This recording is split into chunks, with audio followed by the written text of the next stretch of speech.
नमस्कार, मैं हूं डॉक्टर विनय बजरंगी और मैं लेकर आया हूं कुंभ राशि वालों के लिए सन 2025 का राशिफल। लेकिन आप सबको देखना चाहिए कुंभ राशि वालों का राशिफल। सबसे पहले तो क्यों? वो इसलिए कि आपकी कुंडली में भी तो कहीं ना कहीं कुंभ राशि आती होगी। उस राशि से क्या आपको लाभ मिलने वाला है जहां पर वो है। ये राशिफल सिर्फ कुंभ राशि वालों के लिए नहीं है। आपकी कुंडली में जहां कुंभ राशि आती है और लोगों के लिए जो कुंभ राशि के हो सकते हैं। तो आइए चलते हैं, देखते हैं कि क्या है कुंभ राशि वालों के लिए। लेकिन इससे पहले कि हम शुरुआत करें, सबसे पहले देखते हैं कि 2024 में क्या हुआ था और 2025 में क्या होने की संभावना है। कुंभ राशि वालों, आपको जो है सन 2024 के अंदर काफी उत्साह मिला था, सफलता मिली थी। बहुत अच्छा आपके लिए ये साल था। कई सुनहरे अवसर आपको प्राप्त हुए थे और आर्थिक समृद्धि यानी कि पैसे खूब अच्छे खासे मिले थे। अब 2025 के अंदर पैसे तो कुछ कम हो जाएंगे, हाँ, इतने ज्यादा नहीं मिलेंगे। और लेकिन अनुभव बहुत अच्छे अच्छे मिलेंगे, यानी कि बहुत नए नए एक्सपीरियंसेस हो जाएंगे। आपका जो कॉन्फिडेंस लेवल है वो इस साल बढ़ जाएगा पिछले साल से। और ध्यान देने की बात यह है कि रिश्तेदारों के साथ भी रिश्ते अच्छे होंगे, और जिनसे रिश्ते पिछले साल खराब हुए थे फिनेंस के मैटर को लेके, उनसे भी आपके रिश्ते अच्छे हो जाएंगे। यदि मैं बात करूं सन 2024 में प्रेम में क्या हुआ था, यानी कि लव लाइफ में क्या हुआ था, तो स्थिरता थी, कांस्टेंट रहा था। लेकिन 2025 के अंदर कुछ समय तो ये हल्का रहेगा, लेकिन फिर जो है वो पॉजिटिविटी आनी शुरू हो जाएगी। इस वर्ष के जो त्योहार होंगे वो आप प्रेम की अभिव्यक्ति यानी कि लोगों को बताने के लिए उपयोग में ला सकते हैं। बहुत अच्छा होने वाला है। 2024 में आपके करियर की बात करूं तो जैसे मैंने पहले बताया, बहुत सफलताएं मिली थी, उन्नति मिली थी, प्रमोशंस मिली थी। जारी तो रहेगी सन 2025 में, लेकिन हल्की हो जाएगी। थोड़ा आपको लाना पड़ेगा लचीलापन, बदलाव करने पड़ेंगे अपने अंदर, तब कुछ पॉजिटिविटी आ जाएगी।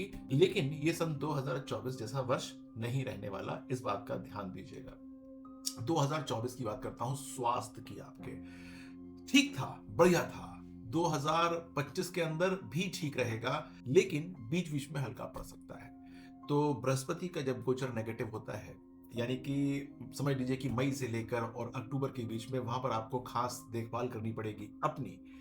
तो मैं एक समावेश करूं 2025 के राशिफल का आपका, तो मैं कहूंगा कि ये एक अच्छा साल है, इवेंटफुल साल है। 2024 से थोड़ा सा हल्का है फिनेंस के मैटर में। सेहत के लिए ये आपको कहेगा कि आप थोड़ा सा ज्यादा ध्यान दीजिएगा। बाकी सब चीजें कांस्टेंट रहने वाली हैं। तो मौज का ही साल है, चिंतित मत होइएगा। मैं आपकी डेट ऑफ बर्थ के हिसाब से एक स्पेसिफिक राशिफल निकालना चाहता हूं, और वो मैं आपको मेल कर दूंगा। लेकिन मुझे आपकी डिटेल्स चाहिए होंगी, तो डिटेल्स मेरे पास पहुंचा दीजिए, मेरे ऑफिस किसी भी तरीके से यहाँ लिख दीजिए या फिर फोन करके बता दीजिए, ताकि मैं आपका वो राशिफल भेज सकूं। और ये स्कीम जो है वो 31/12 सन 2024 तक ही है। उसके बाद फिर मैं नहीं बनाऊंगा आपका स्पेसिफिक राशिफल जो आपके हॉरोस्कोप के हिसाब से होता है। तो 2025 के राशिफल पे चलते ही हैं, और कुंभ राशि वालों के लिए स्पेसिफिक तौर से तो सामान्य क्या होने वाला है, यानी कि अगर हम पूरी की पूरी बात देखें तो क्या होने वाली है कि आत्मविश्वास आपका बढ़ेगा, यानी कि आत्मिक विकास होगा। राइट? आपका व्यक्तित्व निखर जाएगा। राइट? आपको लोग अच्छा समझना ज्यादा शुरू कर देंगे कि बंदा अच्छा है, ये होना शुरू हो जाएगा। ध्यान दीजिएगा कि शनि का गोचर मीन राशि के अंदर होगा, मार्च 2025 में होने वाला है। ये आपके लिए एक बहुत अच्छा समय होगा, क्योंकि आपको नई नई बुद्धि प्राप्त होगी, जिससे कि आप उसको अपने काम के अंदर उपयोग में ला पाएंगे। लेकिन यहां पर क्या होता है कि डेटा लॉस होने की संभावना होती है। यस, डेटा लॉस, यानी कि जो आपके पास पड़ा होता है कहीं पर, या तो पीसी खराब हो जाएगा या मोबाइल खराब हो जाएगा। तो ध्यान दीजिएगा कि जो डेटा आपका बहुत इंपॉर्टेंट है उसको संभाल के रखिएगा, यहां पर परेशानी हो सकती है। दूसरी बात यह है कि जो भी आप निर्णय लेते हैं करियर संबंधी, उसके अंदर सावधानी बरतने की जरूरत है।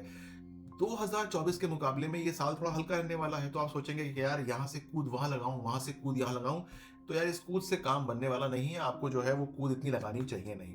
अच्छा, एक बात और बता दूं कि बृहस्पति का गोचर आपके लिए स्वास्थ्य के रूप में थोड़ा सा हल्का, जैसे मैंने बताया था, वो पहले होगा। लेकिन आपके बौद्धिक विकास यानी कि आपको पॉजिटिविटी काफी अच्छी खासी देगा। यदि आप अपने डेटा थेफ्ट को बचा पाए तो चीजें जो हैं वो आपकी बहुत अच्छी हो जाएंगी। और ध्यान दीजिएगा कि जब बृहस्पति कर्क राशि में प्रवेश करेगा सन 2025 के अंदर, तो आपको संतोष होना शुरू हो जाएगा। यानी कि जब आप अपने पूरे साल को देखेंगे कि भाई सितंबर तक, जनवरी से लेकर सितंबर तक मैंने ये पाया, यहाँ पर सबकी नौकरी निकल गई थी, मेरी नहीं निकली, ये हुआ, मेरी ये तरक्की हुई, तो आपको बहुत संतोष मिलने वाला है।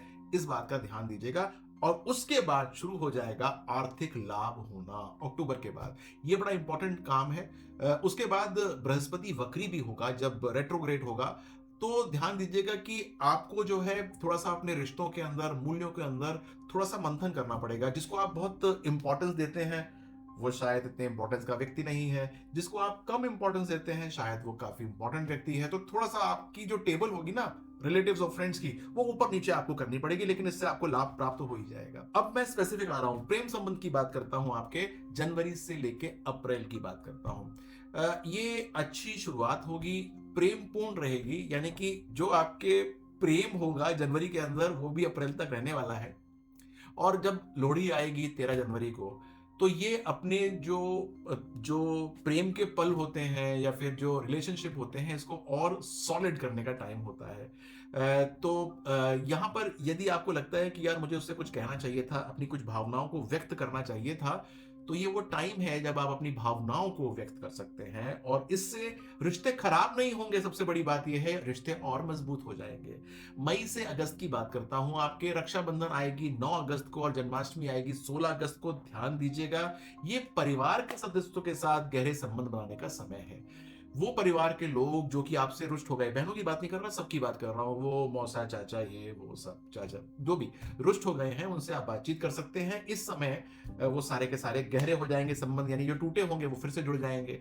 और जो अविवाहित हैं उनके लिए तो मजे ही चल रहे हैं, क्योंकि इस समय भी वो जब अपने प्रेम की अभिव्यक्ति करेंगे, यानी किसी को प्रपोज करने की कोशिश करेंगे, तो वहां पर बातचीत जो है वो काफी पॉजिटिव हो जाएगी। अच्छा, अब मैं बात करता हूं सितंबर से लेकर दिसंबर तक की। दुर्गा अष्टमी जो है वो 30 सितंबर को आ रही है और दिवाली आ रही है 20 अक्टूबर को। ये आपके लिए काफी पॉजिटिव है, क्योंकि पूरा साल ही प्रेम के लिए अच्छा रहने वाला है। तो ये त्योहारों का विशेष महत्व होगा आपके जीवन के अंदर, क्योंकि यहाँ पर जब आप कुछ भी किसी से कहने जाएंगे, मान लीजिए कि अपने बॉस के पास जाते हैं और वहां पर अपने प्रेम की अभिव्यक्ति की, मैं आपको बहुत अच्छा मानता हूं, आप मेरे इष्ट हैं, परम इष्ट हैं, आप मेरा ये काम कर दीजिए, तो वहां से भी बात अच्छी हो जाएगी। तो बात प्रेम की अपनी प्रेयसी के साथ नहीं है, अपने रिश्तेदारों के साथ नहीं है, कहीं पर भी जाएंगे तो वहां पर आपको आनंद उठाने का मौका जो है वो मिल जाएगा। तो विवाह की जो योजना बना रहे हैं उनके लिए इस समय बहुत ही अनुकूल है। मौज लीजिएगा, अपने आप को रजिस्टर कर लीजिएगा शादी.com, इधर.com, उधर.com में, कहीं पर भी या फिर कहीं पर भी, जैसे भी आपको तरीका ठीक लगता है, और आप जो है उसके अंदर लाभ ही लाभ ले सकते हैं। ठीक है, ये मैंने बात की लव की। अब बात करता हूं करियर की। जनवरी से अप्रैल के बीच में करियर और वित्त, फाइनेंस कैसे रहने वाला है भाई, आपस में जुड़े हुए हैं करियर और वित्त। देखो, पहले भी बता चुका हूं, 2024 जैसी अपेक्षाएं मत करना, थोड़ा सा हल्का होगा, लेकिन शुरुआत अच्छी होगी, क्योंकि अभी दिसंबर का हैंगओवर चल रहा होगा, अक्टूबर, नवंबर, दिसंबर पिछले साल का हैंगओवर चल रहा होगा। रामनवमी पड़ेगी 6 अप्रैल को। यहां पर जो आपके वरिष्ठ काम करने वाले हैं, यानी ऑफिस के अंदर जो आपके सीनियर्स हैं और जो आपके सहकर्मी हैं, उनसे जाकर आप सहयोग की अगर अपेक्षा करेंगे तो वो मिल जाएगा। जो भी कठिन कार्य होंगे तो उसमें आपको सपोर्ट मिल सकता है, लेकिन पैसा नहीं मिलेगा।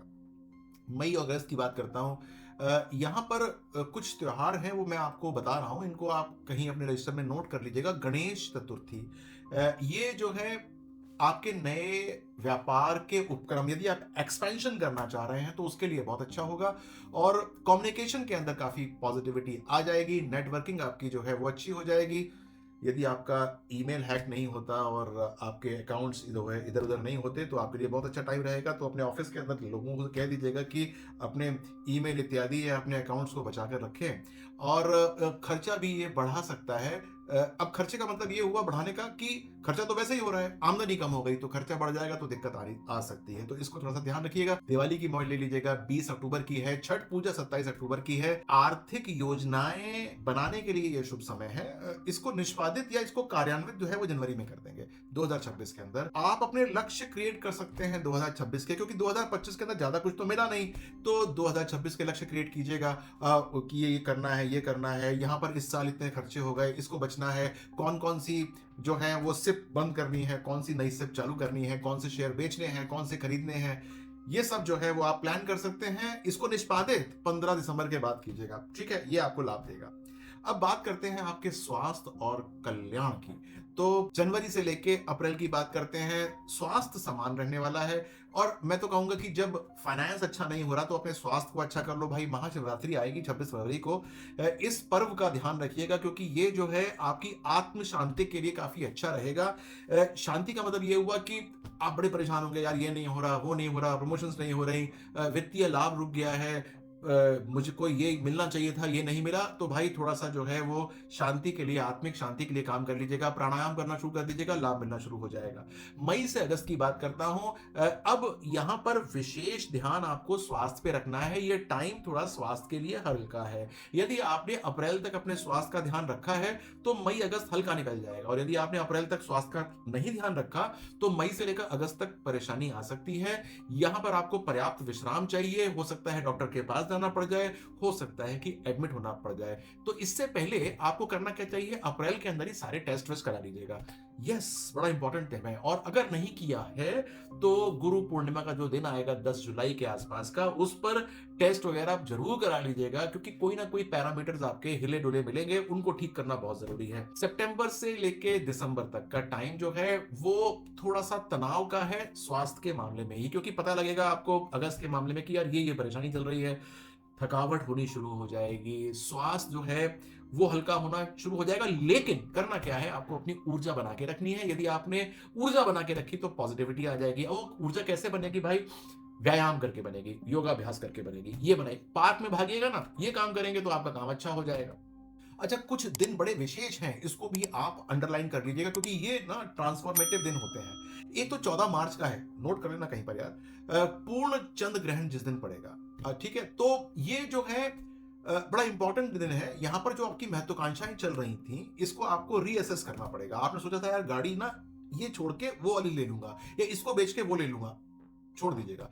अभी फाइनेंशियल इतने अच्छे नहीं हैं, तो ये टाइम जो है वो अपने आप को दोबारा जितने भी आपने वो बनाए थे स्कीम्स, उनको फिर से री स्कीम करने का है। एक टाइम आएगा 7 सितंबर को, नोट कर लीजिएगा, 7 सितंबर ये आंशिक चंद्र ग्रहण होगा।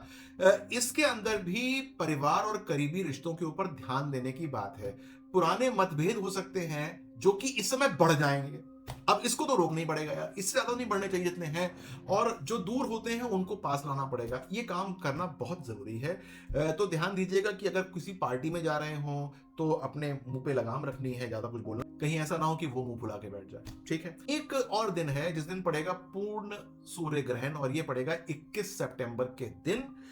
यहां पर जैसे मैंने पहले बताया था आपको, अपनी वित्तीय और करियर के बारे में योजनाएं बनाने का टाइम है। योजना बनाओ कि अब मैं ये कर लेता हूं, वो कर लेता हूं, फलाना कर लेता हूं, ढिमकाना कर लेता हूं, ताकि मेरा अगला साल 2026 बहुत बढ़िया हो जाए। इस बात का आपको ध्यान रखना बहुत जरूरी है। तो मैं आपको कुछ उपाय भी बताना चाहता हूं। देखो, बिना उपाय के काम तो चलता नहीं, क्योंकि बहुत सारे आप काम करोगे, आप कहोगे कि यार लाभ तो मिल नहीं रहा। तो आपको सबसे पहले तो शनि का जाप करना चाहिए। शनि का जाप करेंगे तो आपको लाभ मिल सकता है। आपकी जो राशि है वो कुंभ राशि होती है, और कुंभ राशि के लिए नवम भाव का अधिपति थोड़ा सा परेशानी क्रिएट करता है ना, क्योंकि वो उसके लिए बाधक होता है। तो आपको अपने नवम भाव के अधिपति की आराधना करनी चाहिए, पूजा करनी चाहिए। अब मैं आपको लिख के बता रहा हूं कि क्या क्या काम करना चाहिए, क्या क्या नहीं करना चाहिए, ठीक है।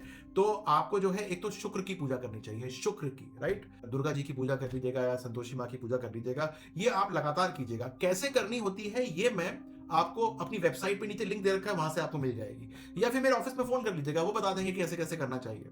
फिर थोड़ा सा जो है वो संतुलन बना के रखना है। कैसे बना के रखना है संतुलन, यार उसने ये ले लिया, उसका ये हो गया, उसका मकान बढ़ गया, उसकी दुकान बढ़ गई, उसकी गाड़ी बढ़ गई। इस बात से अपने आप को परे रखना है, क्योंकि ये जो है वो दिमाग के अंदर यदि आपके आएगा तो फिर स्वास्थ्य के ऊपर वो हमला कर देगा। तो इसको ठीक करने के लिए आपको क्या करना चाहिए, सूर्य को थोड़ा सा बलिश करना चाहिए, जल डाल दीजिएगा। बड़ा इंपॉर्टेंट है ये आपके लिए करना भाई, बड़ा इंपॉर्टेंट है। शनि को थोड़ा सा मजबूत कर लीजिएगा। आपको लगेगा यार गाड़ी मेरी स्टार्ट नहीं हो रही, चल नहीं रही जैसे पिछले साल चल रही थी, तो आप जो है कोई रत्न धारण कर सकते हैं। लेकिन मैं आपको यहां पर ये नहीं कहूंगा कि आप ये रत्न धारण कर लीजिए, क्योंकि रत्न जो होता है वो आपके जो लग्न है उसके हिसाब से होता है, राशि के हिसाब से नहीं होता। और हो सकता है कि आपकी कुंडली के अंदर आपका लग्नेश या पंचमेश या नवम भाव का अधिपति वैसे ही स्ट्रांग बैठा हो, तो उसको पढ़ने की जरूरत नहीं होती। लेकिन प्राणायाम कर सकते हैं आप सुबह जो है वो हनुमान चालीसा का पाठ कर सकते हैं। आप जो है पार्क में जा सकते हैं और वहां पर योगाभ्यास कर सकते हैं। ये सब काम करिएगा, ये आपकी समृद्धि के लिए बहुत ही अच्छा होगा। शुक्रवार को माँ लक्ष्मी की पूजा जैसे मैंने बताया ज़रूर कर लीजिएगा। उसके लिए मैं आपको एक नीचे लिंक दे रहा हूँ, उसमें आप जाकर देख लीजिएगा कि किस प्रकार से आपको करनी चाहिए, राइट? ये सारे के सारे काम आपके लिए बड़े इंपॉर्टेंट हैं क्योंकि आपके लिए ये एक एवरेज साल है, कोई एक्स्ट्रा ऑर्डिनरी साल नहीं है, ठीक है? तो ये जो है, इसको एक ट्रांसफॉर्मेटिव ईयर के रूप में क्यों नहीं यूज़ करते यार? कुछ पढ़ लो, कुछ पढ़ा लो, ठीक है? मतलब कोई कोर्स ढूँढ लो कि ये करना है मुझे, तो वहाँ पर जाना शुरू कर दो। कुछ लघु कोर्स कर लो, कभी पार्ट टाइम कोर्स कर लो या फिर वीकेंड क्लासेस कर लो या ऑनलाइन कर लो। आजकल तो ऑनलाइन का बड़ा प्रथा है, तो लेकिन कर लेना क्योंकि ये ट्रांसफॉर्मेशन का टाइम है। यहाँ पर आपका टाइम भी इतना ज़रूरी है। रिजल्ट की इतनी अपेक्षाएँ मत करना क्योंकि रिजल्ट तो दिलाएँगे आपको सन 2026 में। तो अपने स्वास्थ्य का ध्यान रखना, वित्त की चिंता मत करना, यानी फाइनेंस की चिंता मत करना। और हाँ, कोई बड़ा इंपॉर्टेंट डिसीजन लेने जा रहे हो तो मेरी वेबसाइट पे आकर मुझसे पूछ लेना कि ये करना चाहिए कि नहीं करना चाहिए। हो सकता है कहीं उल्टा ना पड़ जाए, ठीक है? अगर ये चैनल सब्सक्राइब ना किया हो तो कर लेना, लोगों को दिखा देना कि क्या मैं कहना चाह रहा हूँ लोगों के लिए, ठीक है? तो अपना ध्यान रखिएगा। नमस्कार।